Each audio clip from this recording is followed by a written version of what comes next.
Today we're going to talk about Isabel Maxwell and the love of her life, Al Seckel.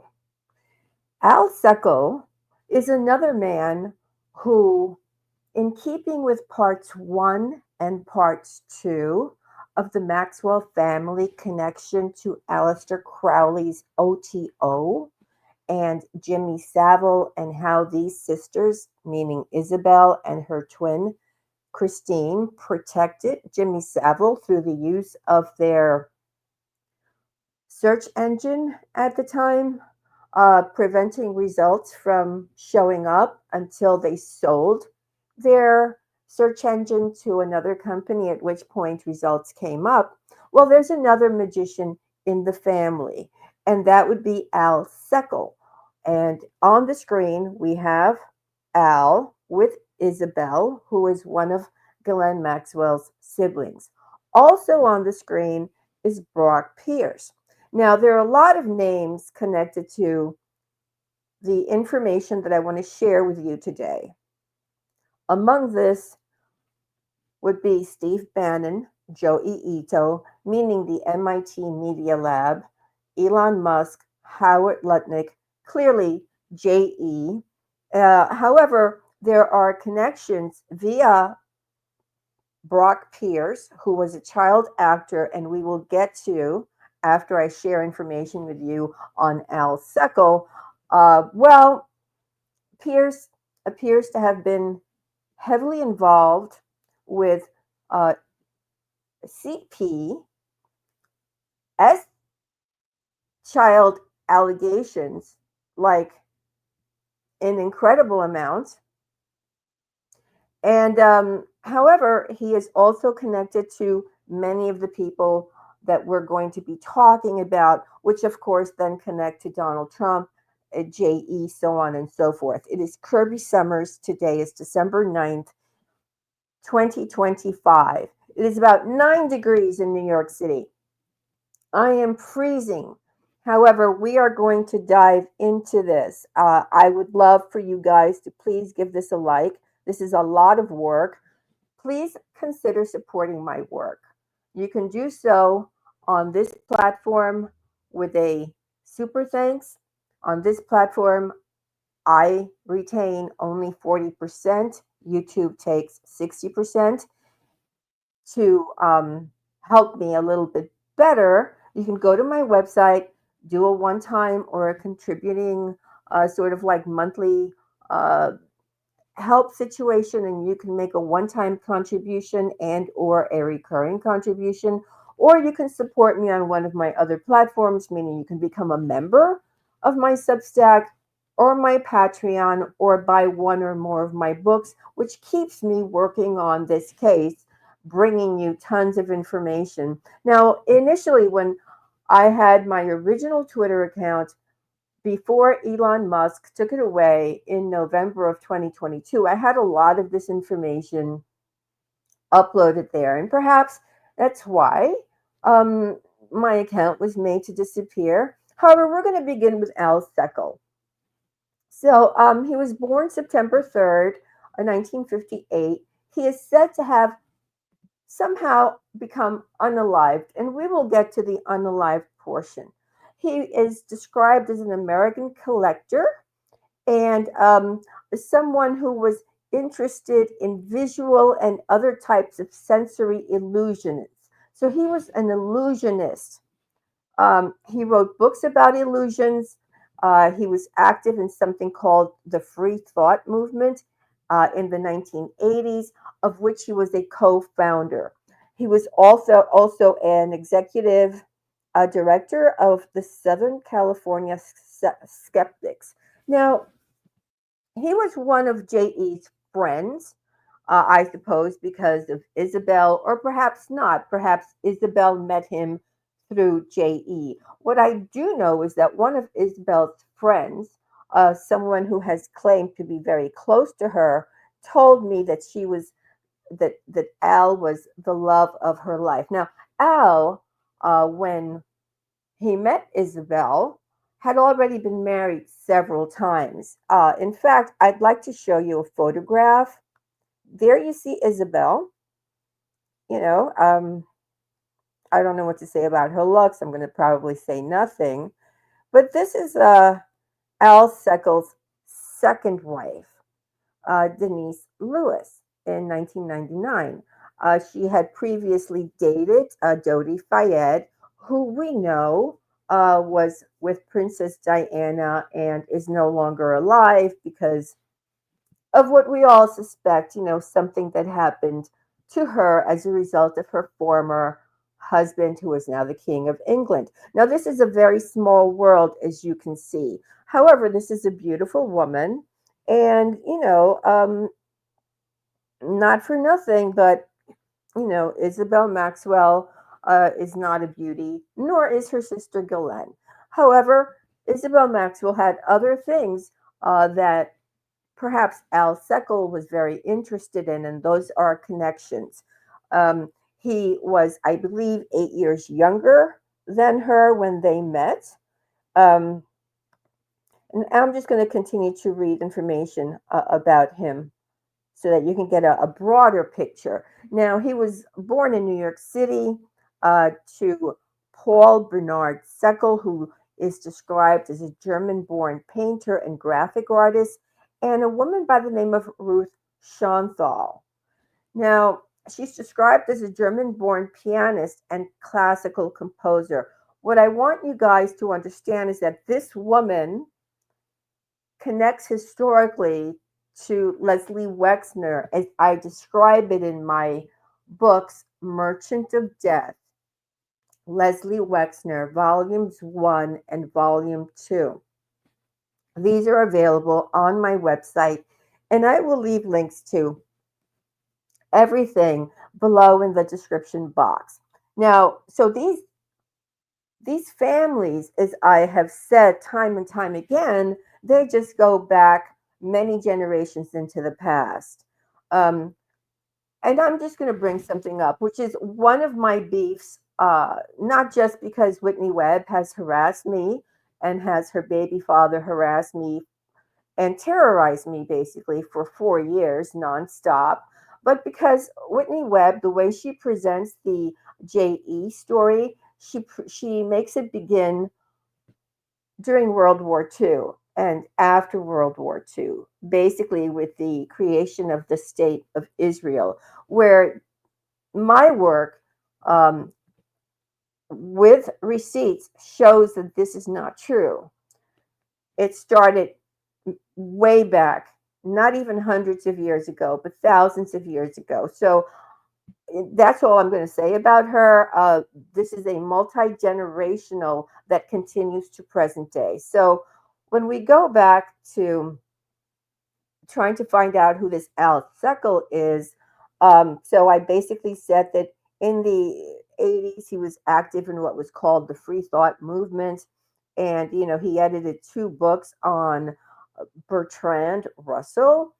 He you know, he basically was someone who hung around the Hollywood scene. He began to make props.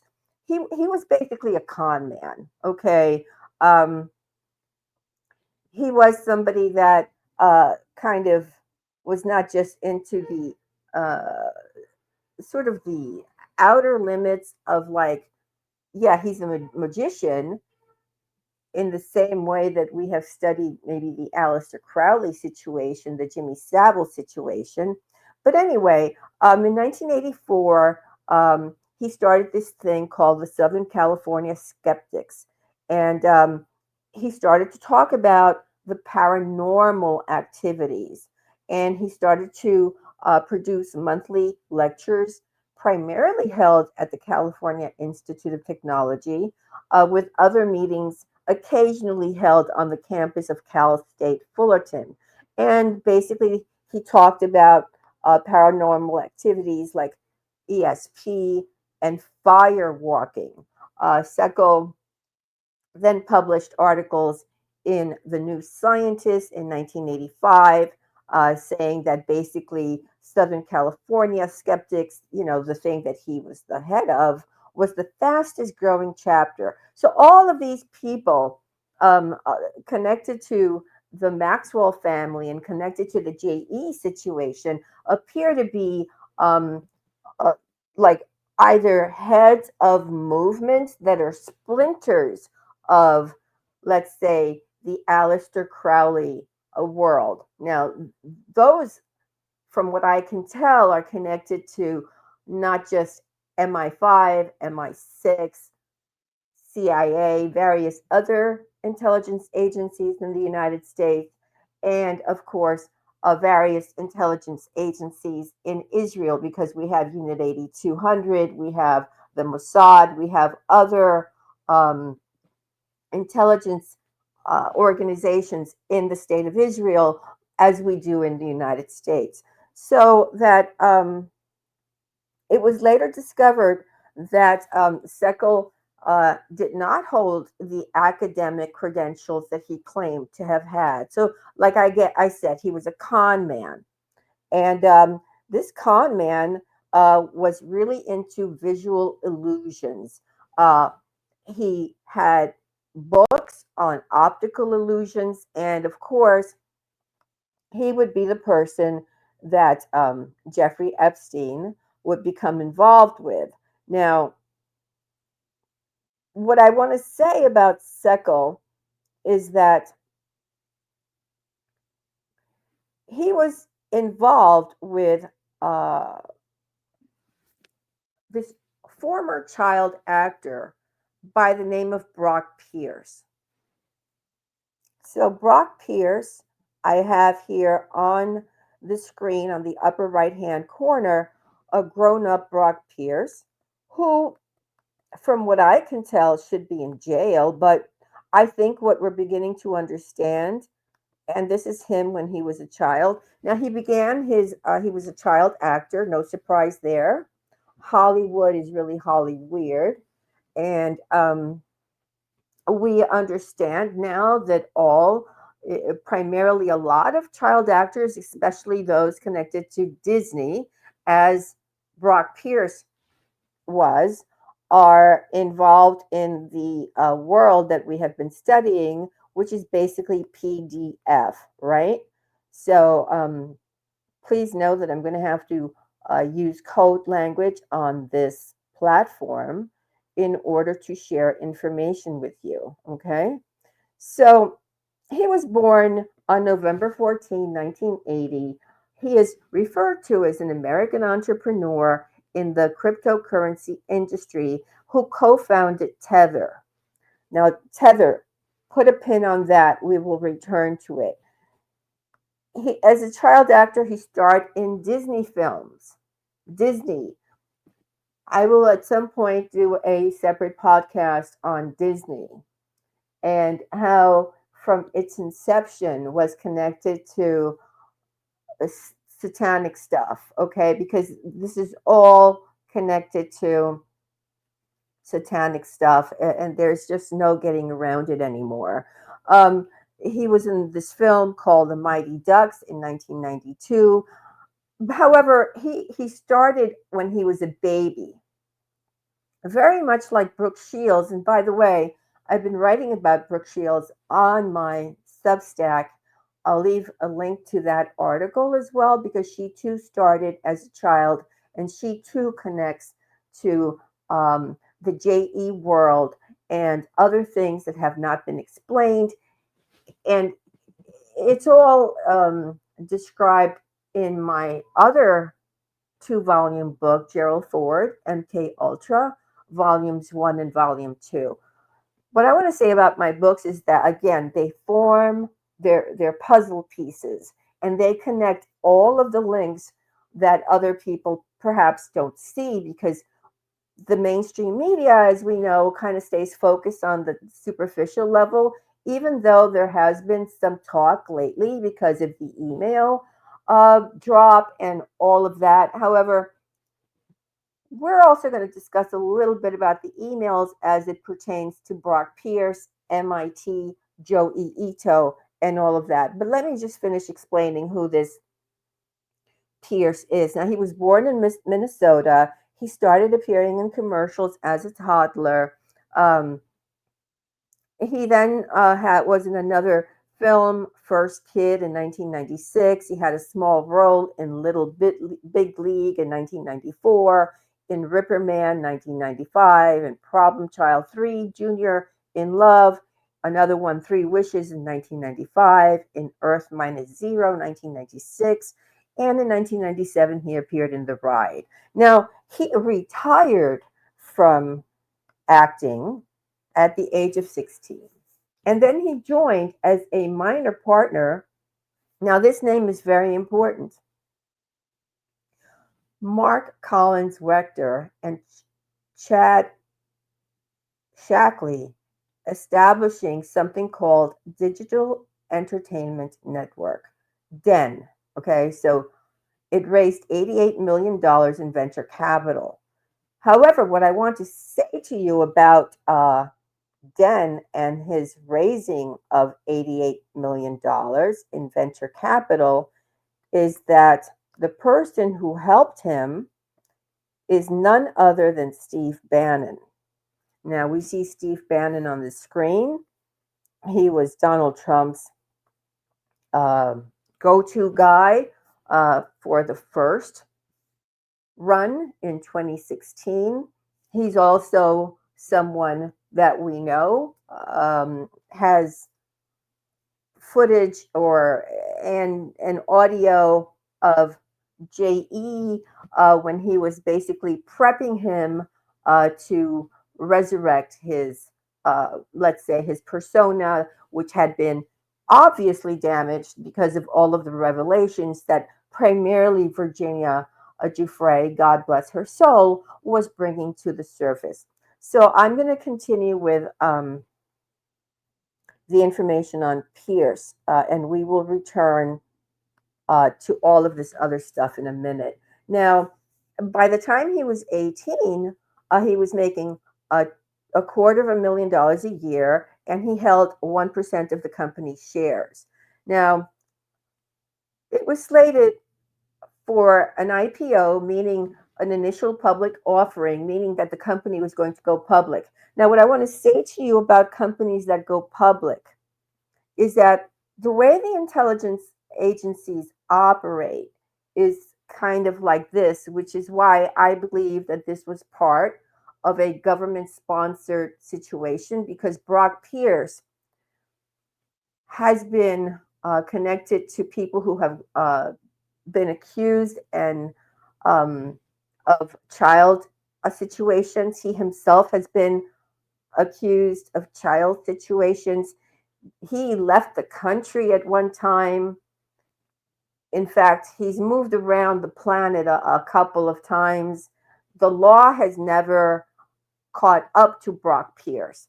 Now, when the law doesn't catch up to a person, that tells me, as it should tell you, that there's someone or some entity protecting this person. Now, what I want to say at this point is that when I started to go into the Brock Pierce world, so to speak, and saw, okay, he was a child actor, he started with Disney. What it reminded me of was, and I often use the Franklin situation as something of like a balancing scale. So that Paul Benassi, when he was caught in that when he was a child, was promised several things. That when he grew up, they told him, we're going to send you into the military. Once you get out of the military, we're going to make you an ambassador. So that these people are then reintroduced after they have been as slaves as children, whether they were, part of the government, direct government program, MK Ultra, which is just the umbrella name, or they were put into films like this Brock Pierce through Disney, which is another MK Ultra sponsored program, let's call it, that they are then reintroduced into society, into the world as legit, either politicians or spokespersons, or become billionaires like Leslie Wexner, or, in this case, he was put into the world of cryptocurrency. Now, A lot of people ended up being part of this den thing. However, guess what? After the IPO, it was sort of withdrawn because of allegations of SA against Collins Rector. Now, for those of you who follow me on my Patreon, I uploaded an entire, I think, hour and a half podcast on the children that were damaged by these people, connected to all of these people, including Isabel Maxwell and, of course, Ghislaine Maxwell and her siblings, and J.E. and Joey Ito, as I will describe a little bit more, and Elon Musk. Just the list is almost endless because we're talking about these groups that these people are interconnected. It's just that you have to like dig them out. They're in layers. So what I want to do right now is I just want to read something else to you, but I'm going to go back to Brock and I'm going to put his image there so that I can read this to you. So that in the email dump that we have recently witnessed, um, these were released by the House Oversight Committee, and there was something that revealed that MIT Media Lab director Joe Ichi, I can't say his name right now. It means that I need some coffee and I need to wake up, but I'm going to call him Joey Ito. In the funding of MIT's digital currency initiative, um, used this guy, Brock Pierce. Now, Brock Pierce, again, there are allegations of horrific child situations with him, connected to horrific other child situations. However, he is here in the emails with Joey Ito from MIT Media Lab. And I'm just going to read an article to you. So, while public reports have hinted that some of Epstein's fundings may have been directed to the Media Labs DCI, so that would be the Digital Currency Initiative, which at the time served as the main funding arm for the first digital currencies reference implementation, Bitcoin Core. MIT's independent investigation of the scandal described mentions of Epstein in concurrence with the DCI as cursory, finding only a single instance in which Ito arranged for a meeting between Epstein and his Bitcoin students. The emails now shed new insight into Epstein connections and influence in the early Bitcoin and crypto community. So, a separate correspondence included within the batch shows that Epstein also devoted some of his own personal money to early Bitcoin infrastructure efforts. And so that he served for, let's say, an intermediary for these so called startups. Now, one message shows Epstein joking that despite not fully understanding the technology, he had purchased a small personal stash of bitcoins that he initially referred to as his Epstein coins. It was basically a private nickname that appears in multiple messages. While the amounts discussed were modest compared to his overall wealth, the emails portray him as unusually interested in the future of the protocol and eager to attach himself to influential figures in the cryptocurrency space. So, in September of 2019, Ito handed in his resignation. So, remember when everybody was stepping down? Leslie Wexner stepped down, Leon Black, and by the way, Leon Black makes an appearance in this article. So, when everybody was stepping down, Ito stepped down. And he stepped down when Ronan Farrow revealed that his research facility had received funding from Epstein. MIT had disclosed that the financier, they called him a financier, I'm reading from the article, had donated a total of $850,000 to the institution, of which $525,000 were directed to the Media Lab.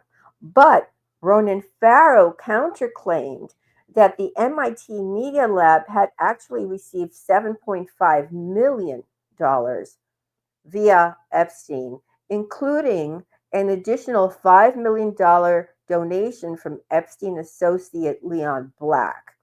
The correspondence between Ito and Epstein now appears to confirm that Black did make donations through Epstein to Ito's Media Lab.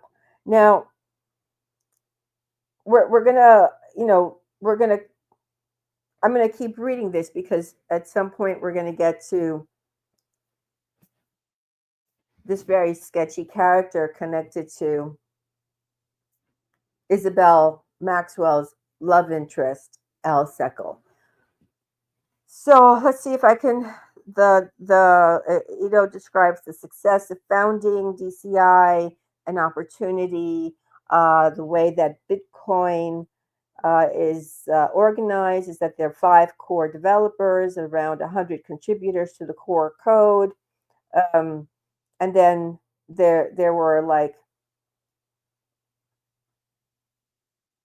I'm just gonna try to skip here because there's just a lot of stuff and there are a lot of names and I really don't want to make this too name heavy for you.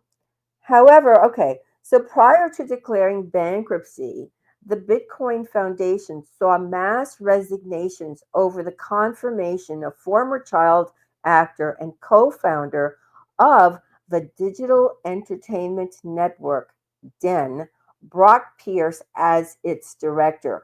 Now we have Brock Pierce, created by Disney, an MK Ultra situation, connected to Epstein, connected to Al Seckel, connected to Isabel Maxwell, connected to MIT. And all of these now are connected to people working with Donald Trump, and we will continue to unravel this. So stay tuned. So in the early 2000s, Pierce and his then co-founders, Mark Collins Rector and Chad Shackley, faced lawsuits by former underage employees who accused the three of the R word, of assault, and unalivement threats. By the way, I have to use the word unalivement, and anyone who says something that that I shouldn't be doing this, I'm just going to block you from my platform. On this YouTube situation, I have to be very careful, as do other people, about not using certain words. So I have to adhere to that. If you do not like it, please feel free to follow mainstream media, who can say anything because they're controlled, right? So I'm going to go back to this. So they were threatening people not to talk about their experience. And then in 2000, then co-founder Mark Collins Rector was criminally indicted by a New Jersey federal grand jury on 5 counts of transporting minors across state lines for the purpose of exploitation. While Pierce has been known as an associate of Epstein, the House Oversight Committee emails indicate that Epstein specifically discussed Bitcoin with Pierce in his Manhattan home as early as 2015. Okay, we're going to go to Leon Black right now. So at the center of Ito's resignation from MIT Media Lab stood the private equity investor Leon Black, who was suspected of having made an anonymous $5 million donation to the institution. At the time, Black confirmed that he had donated to Epstein affiliated charities in scope of his philanthropy, but he did not comment on whether he was really behind the anonymous donation to MIT or whether donations were made on behalf of Epstein. Emails released by the House Oversight Committee reveal that Black did in fact make donations to the Media Lab and suggest that Epstein arranged. So Epstein was the intermediary for Black's donations. Now I want to go back to the article and read a quote. Just to let you know, we were able to keep the Leon Black money, but the $25,000 from your foundation is getting bounced by MIT back to ASU, Ito wrote to Epstein in February 2019. To which Epstein responded, no problem, trying to get more black for you. Black meaning more money from Leon Black.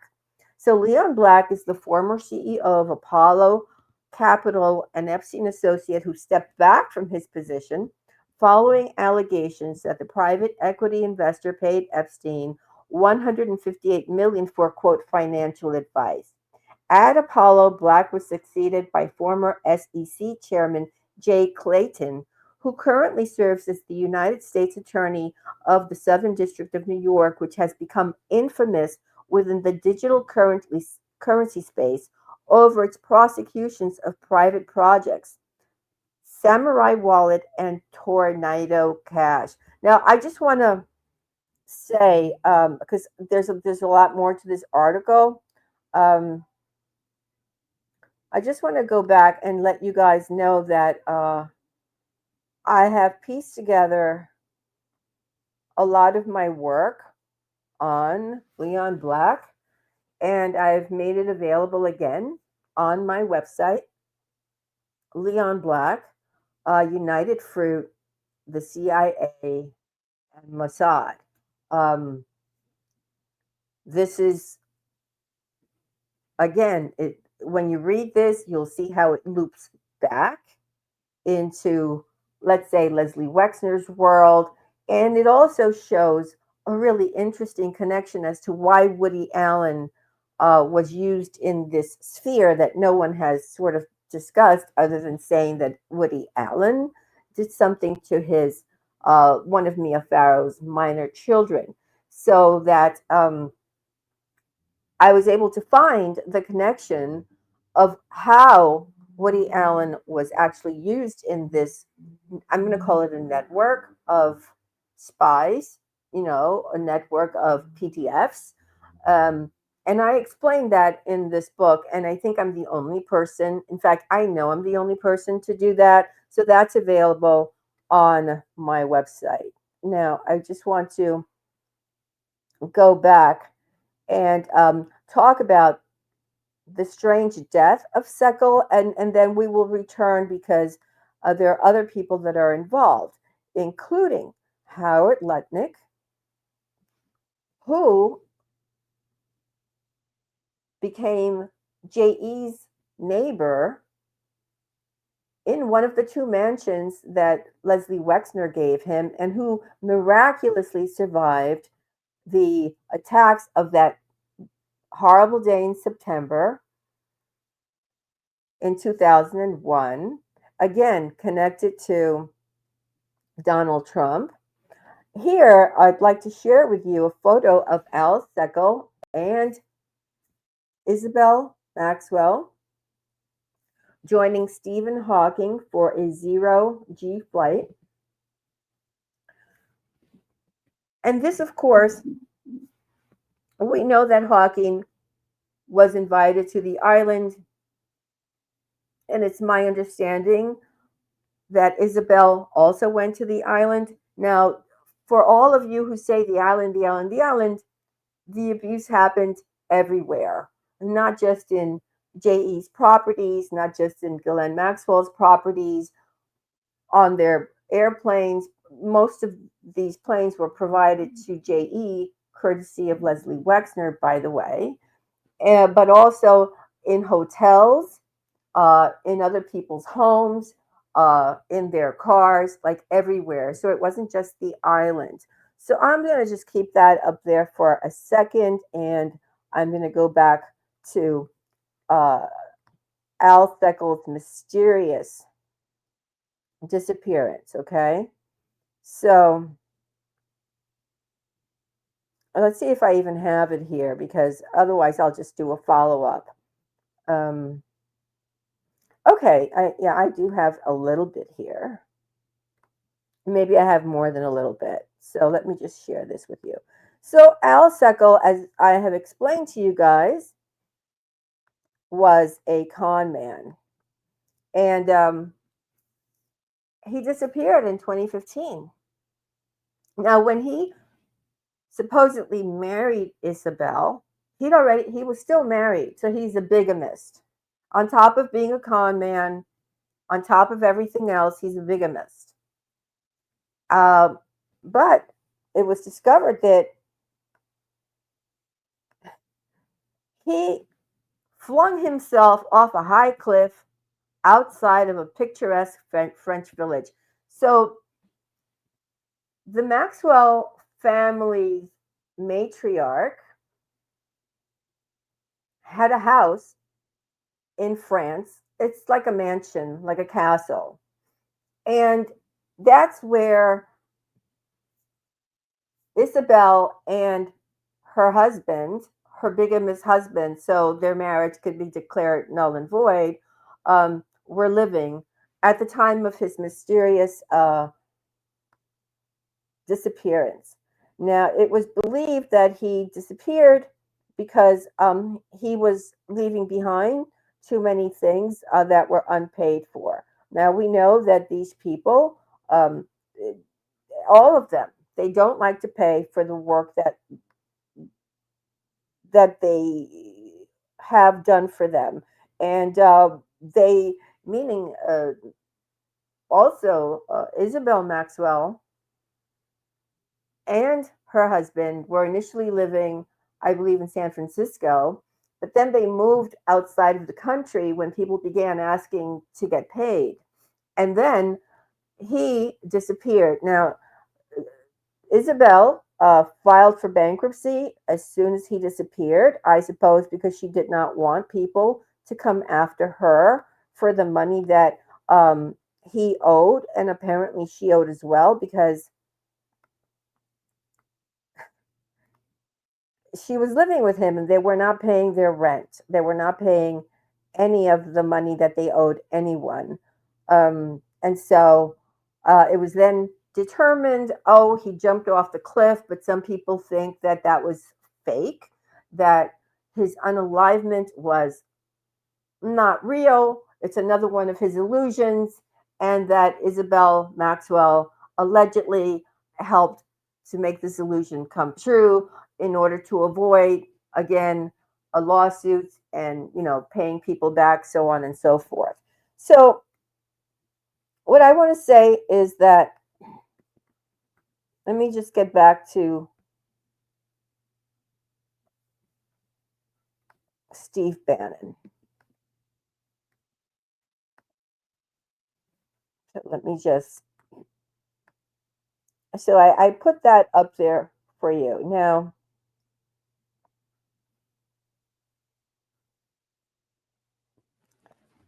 so we know that Bannon was Trump's former chief strategist, who basically had his own ties to JE. Um, he is a partner of Brock Pierce. Um, he he was on the board of Pierce's company.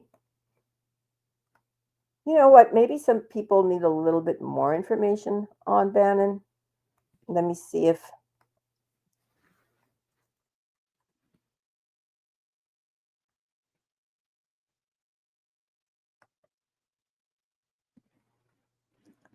So Bannon used to work for Goldman Sachs, and he is the person who, as I said earlier, got the $88 million for this guy, Brock Pierce, to create his company, which was basically a scam. Okay. Again, it was a scam. And what I began to say earlier that I did not finish is that the intelligence agencies of various governments use financial fraud. And I believe this was perhaps one of these to obtain money to use for covert operations. So they not only use the child transportation or the substance transportation, but as I have alluded to in previous podcasts, they also use financial Ponzi schemes, and they have companies go public. And there's all kinds of financial issues related to the intelligence apparatus that I believe no one else is really talking about. So, but anyway, he worked at Goldman Sachs, and he got the people that work at Goldman Sachs to invest in Brock Pierce. Now, something that perhaps uh, you may have forgotten or not know about is that a very prominent individual at Goldman Sachs went ahead and purchased Jeffrey Epstein's Manhattan mansion. So the property at East 71st Street remains in the family, so to speak. All of the properties, the island, Ghislaine Maxwell's former house, all of the properties, when they are purchased, I have noticed they stay in this group of people. They do not go outside of this group of people. Um, so that um, Pierce started talking to Bannon, it is believed, during the mid 2000s, brought him on board to secure venture capital. And he did it in 2006. And he persuaded, as I said, former employer Goldman Sachs, plus a bunch of private funds to invest millions of dollars. Then he took a seat on the board for himself. And then everything started to go south. It was sort of like there were massive class action lawsuits against this company. There were several companies that this guy Brock Pierce was involved in, that Bannon was part of as well. But they were being accused of impairing players' enjoyment of a game, meaning that it was just another scam. And so anyway, that went south. But so we have other connections though too. Uh, so let's see.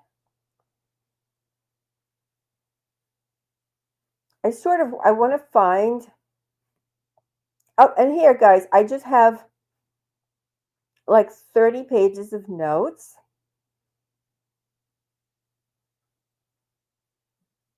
And I just want to include as much as I can here.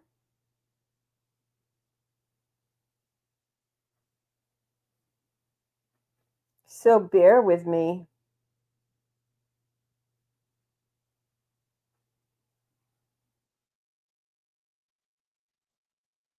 So I already covered Joey Ito. I covered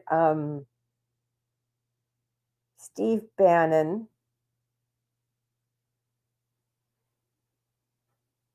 And let's see. Lutnick. Let's see. All right. So Howard Lutnick. Let's find Howard Lutnick as it pertains to this mess.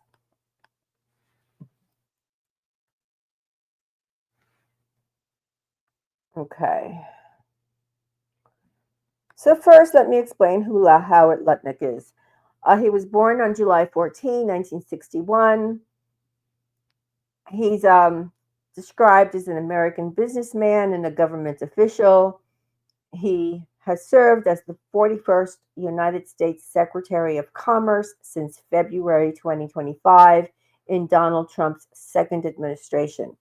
Uh, in 1983, he was hired at Cantor Fitzgerald under the firm's founder, B. Gerald Cantor. He became his protege. All right. In 1990, he became the president and the CEO of Cantor Fitzgerald. And then after the owner, his health started to decline, he became the head of it. Now, he wasn't supposed to become the head of it, by the way. The original owner's wife, Iris,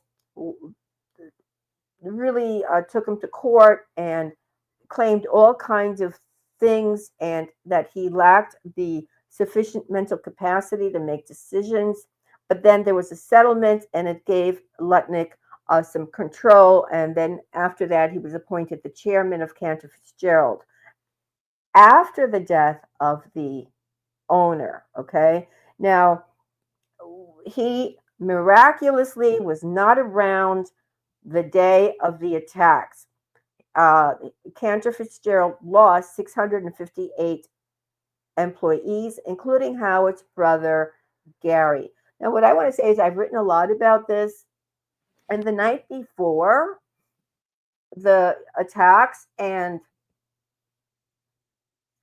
the death of his brother, Gary, Howard took him out for a night on the town. He took him to Michael Jackson's concert at Madison Square Garden. He took him to a fancy dinner. And the next day, his brother is gone. Bye bye. And then the excuse for why he wasn't in the building is because he was taking his 5-year-old to elementary school. Now, it's not normal for these guys, and I know these guys because I was the slave to one of these guys for 8 years. They do not take their kids to school. They have nannies who do that. Sometimes the wives do that. Sometimes even just the driver does that, or like the help does that. But in this case, not only did he take him to school, but there are pictures everywhere of him and his son, 5 years old, and why he was late. The other person who was late that morning was Sarah Ferguson, who is the ex-wife of Prince Andrew, who was very close friends with Howard Lutnick and who would stay at Howard Lutnick's house often. She was in New York at the time. She appeared on the morning show that day, and she's given two answers as to why she was late. Because at Cantor Fitzgerald, he gave her an office from which to work. And she was supposed to be going into work that day, but she's given two answers as to why, oh, well, I survived because of a miracle. Well, the first reason is that she was on a talk show in the morning, and the host ran over her questions, making it a longer segment, making her late. But the second thing that she has said is that the cab driver got stuck in traffic. So, my opinion on this, it's just an opinion, is that clearly I believe that Lutnick and Sarah Ferguson both knew was going to happen, and I'm going to leave it there. So, what I want to say about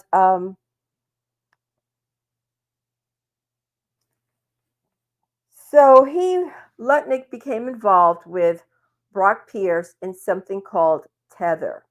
Um, Originally, it was named Real Coin. It was announced in July 2014 um, as a Santa Monica startup.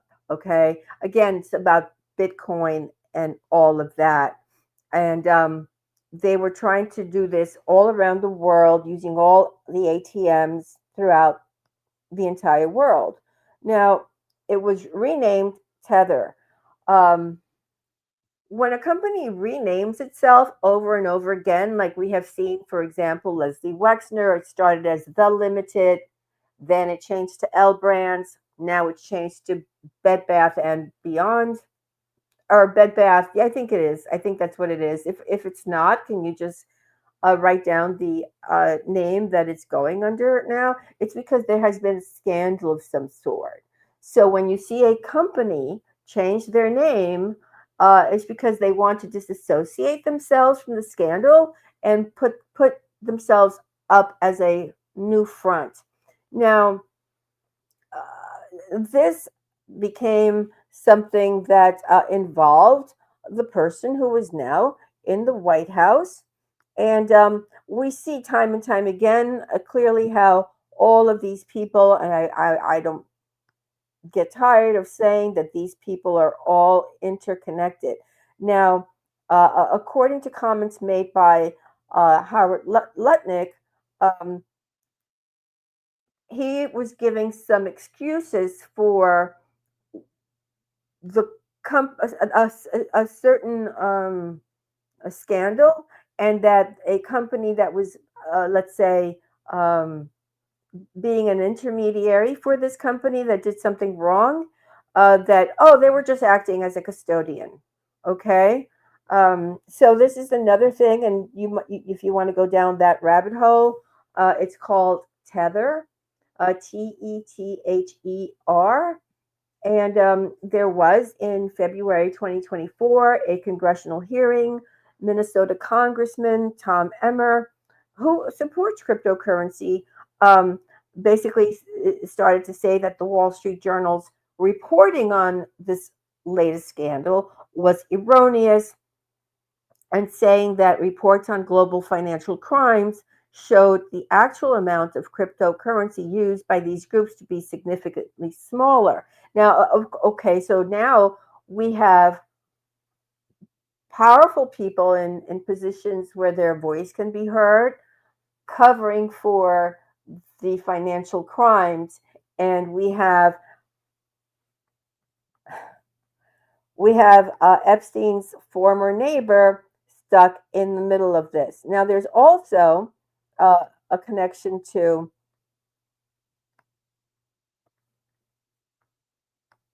there's a connection of Brock Pierce to Elon Musk, and let's see if I can find it. And if I can't, I'll just do another podcast because I know that this is just going long. Okay, so it's not here. And as I said, look, I'm going through 30 pages of notes, and I know that I have. So I'm just doing a search on my notes here because he's also involved in this. And well, okay, so for now, I think what I'll do is, because it might take me a longer time. So there's one of the articles, showing Pierce and Leon Black and Media Lab and all of that. Um,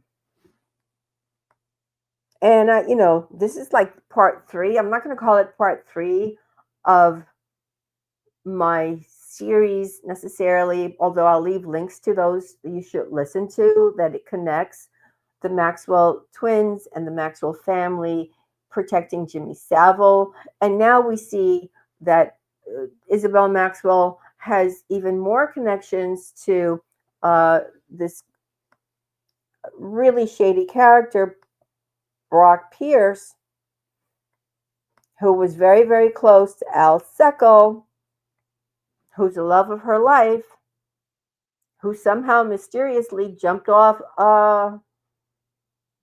this. He just disappeared in the air, just disappeared, and he can't be found. He can't pay his bills. She declared bankruptcy. So anyway, I've given you a lot of stuff, a lot of food to chew on, let's say.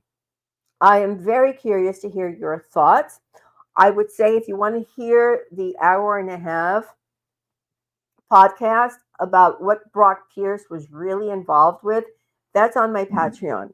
And for those of you who are on my Patreon, I uploaded this yesterday. So it's the most recent upload, I believe. It's an hour and a half. It has been scrubbed from the internet. And I'm hoping that this podcast will remain active, because a lot of these connections of Al Seckel and Isabel and the sisters and the this and the that connected to other PDFs, wiped. And then for those of you who are interested, uh, Leon Black, I've made it very, very affordable so that everybody can get it. It's my latest contribution, let's say. Also, my other new books are Gerald Ford, MK Ultra, 2 volumes. Merchant of Death, Leslie Wexner, again, 2 volumes. Chasing Chandler, about Rachel Chandler and her connections and her history, 1 volume, but it's my third. So it's the 3rd edition. So again, the links to everything are in the description box. Please like, please subscribe. Thank you for listening to this. There's a lot of information here. Till next time, guys. Bye.